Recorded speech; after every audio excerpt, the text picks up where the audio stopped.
resplandecía. Yo me imagino que era como algo luminoso, algo que en la noche brillaba, algo que se veía, algo que la gente tenía que comentar, que había estado con lo sobrenatural, que se había estado frente a frente con Dios. Y es que cuando usted tiene un contacto con lo sobrenatural, la gente tiene que notarlo. Cuando usted ha vivido una vida perdida y se acerca al Señor, la gente tiene que ver los cambios. Yo no sé si su rostro también va a cambiar como el de Moisés, pero hay cosas que van a cambiar en su vida. Ya no será el mismo, no será el mismo esposo, no será la misma esposa, no será el mismo obrero, no será el mismo jefe o supervisor.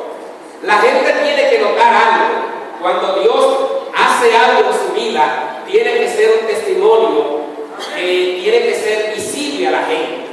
El mundo lo ha de ver, el mundo ha de notar que hay algo diferente en usted. Y es que podemos ver en la vida de Pedro, por ejemplo.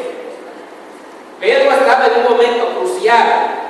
La vida física final del Señor estaba ya a punto de llegar al límite. La crucifixión estaba a punto de llegar. Y hay un momento cuando, estando en la casa del sumo sacerdote, a la época, hubieron unas mujeres que acusaron a Pedro: tú también estabas con el Señor. Y añadieron: porque hasta tu forma de hablar lo delata. Y es que cuando usted está en contacto con el Señor, hasta su vocabulario cambia. Yo no sé a quién el Señor le ha cambiado el vocabulario, la forma de hablar, las expresiones.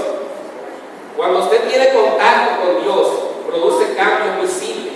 Y eso es lo que pasa en la vida de Moisés. La gente estaba mirando un rostro diferente.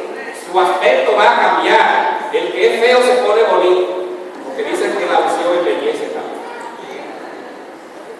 Bueno, si usted quiere, no está conforme con su aspecto, busque más del Señor. Se va a poner más bonito. Bendito sea Dios. Y hay algo que ocurre en la vida de todo aquel que tiene ese contacto con Dios. También el contacto con Dios produce temor. Vamos a ver lo que dice el verso 30. Y Aarón y todos los hijos de Israel miraron a Moisés, y he aquí que la piel de su rostro era resplandeciente, y tuvieron miedo de acercarse a él. Ahora, dentro del resplandor de su rostro, dentro del aspecto físico, había también miedo. Había miedo. Y yo diría que esto es un miedo, un temor reverente. Es un temor reverente. Y ese temor reverente puede ser experimentado en la vida de todos aquellos que estuvieron en encuentro con el Señor.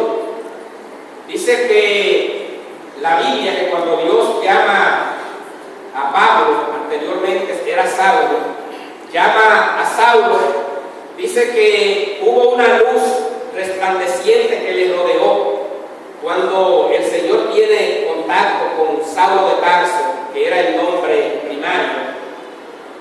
Y dice la Biblia que cuando él tiene este contacto con el Señor, hubo una luz resplandeciente que lo encegueció, y que de sus ojos surgieron cosas como escamas, como que la pupila del ojo estaba cubierta, quedó enceguecido por la presencia del Señor. Pero un apóstol, un servidor del Señor llamado Ananías, fue y le ungió, le tocó, y entonces de sus ojos cayeron esas escamas y pudo ver con claridad. Es lo que ocurrió también con Pedro en la pesca milagrosa, cuando después de haber pescado toda una noche y no haber conseguido nada, entre la palabra del Señor, Pedro echó la red a la mano derecha. Y dice la Biblia en los evangelios que la red se rompía de tantos peces que habían pescado. Porque aquel que no sabía nada de peces, el Señor, que era maestro, era servidor, pero no era un pescador, pero como él está sobre todas las cosas y era Dios mismo hablando a Pedro, le dijo lo que debía de hacer. Y Pedro, en obediencia, lanza su red a la mano derecha y hubo abundancia. Ahora, después de eso, hubo un momento en que Pedro se llena de temor.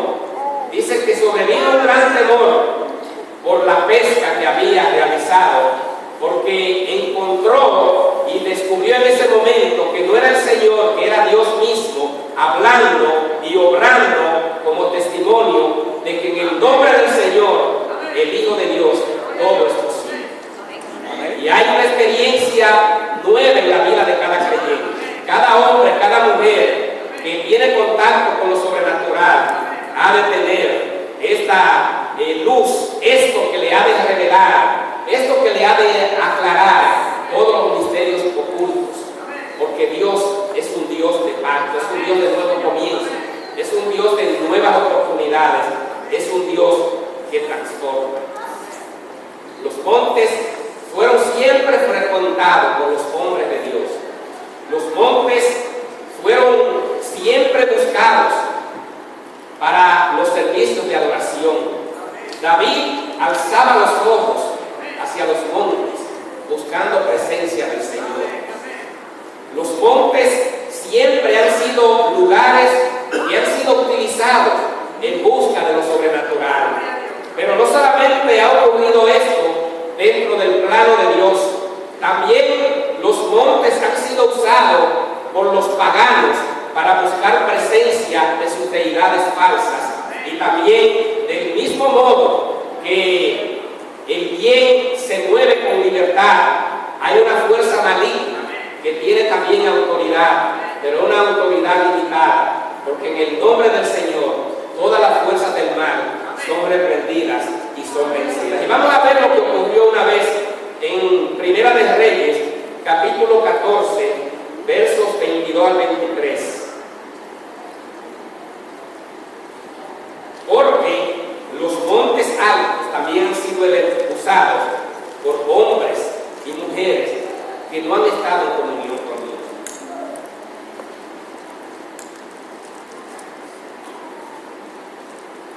Primera de Reyes 14, 22 y 23. Y Judá hizo lo malo ante los ojos de Jehová, y le enojaron más que todo lo que sus padres habían hecho en sus pecados que cometieron. Porque ellos también se edificaron lugares altos, estatuas e imágenes de acera, en todo collado alto y debajo de todo árbol frondoso. Está hablando de la tribu de Judá. Esto es el reinado de Jeroboam, hijo de Salomón. Fue el cuarto rey de Israel después de Saúl. Y es una época, habla del reino de Judá, porque después de la muerte de Salomón, Israel, las 12 tribus se dividieron en dos: el reino del norte y el reino del sur. El reino del norte tenía por capital a Samaria, y el reino del sur tenía por capital a Judá, de donde provenía el Señor. Entonces, dice que hicieron lo malo, la tribu de Judá, ahí donde está Jeroboam, hicieron lo malo y enojaron a Dios, y sus pecados fueron mucho más grandes que los de los antepasados. Es decir, los pecados de Jeroboam fueron más grandes que los de David, que cometió asesinato, adulterio y todas estas cosas, que los de Salomón, que también permitió que vinieran deidades paganas, que dio libertades a sus muchas mujeres, porque ahí estuvo su gran pecado. Tuvo muchas mujeres, dice que eran 700 mujeres y 300 concubinas, y entonces, o al revés, 300 esposas y 700 concubinas, y entonces de este modo, estas mujeres llevaron también idolatría a Israel. Pero todo esto, el pecado de Jeroboam fue mucho más grande, porque es el mismo Jeroboam que permite y que hace que estas cosas ocurran, porque quizás los pecados anteriores, tanto de Salomón como de David, la misericordia de Dios los cubrió, y los pecados pecados de las mujeres de Salomón fueron más bien atribuidos a ellas y no a él, pero eso también tuvo sus consecuencias. Y es de esta manera como erigen estatua a Acera. ¿Y saben lo que eran las imágenes de Acera? Era una deidad pagana que dentro de la mitología antigua se representaba como la esposa de Dios. Miren qué violación tan grande a lo que es la soberanía y a lo que es el plan perfecto de Dios y la santidad de Dios. Porque ellos miraban a Dios como una de las deidades, y Dios no es una deidad, Dios es Dios. Dios es Dios de pacto, Dios es Dios creador. Y ellos veían, como lo veían los antiguos pueblos, en el cual aparece, por ejemplo, dentro de la mitología griega, a Zeus. Zeus es el príncipe de los dioses, pero Zeus tiene una mujer dentro de la mitología griega que se llama Ceres. Y ellos veían entonces a Acera como la esposa de Dios. Miren qué aberración ante la santidad de Dios. Y Dios no es hombre, no es mujer, Dios es Dios. Dios no tiene sexo, Dios es Dios. Él lo completa todo. Él lo llena todo y está en todo. Él es soberano, Él es sobre todas las cosas. Y este es el pecado de Jeroboam.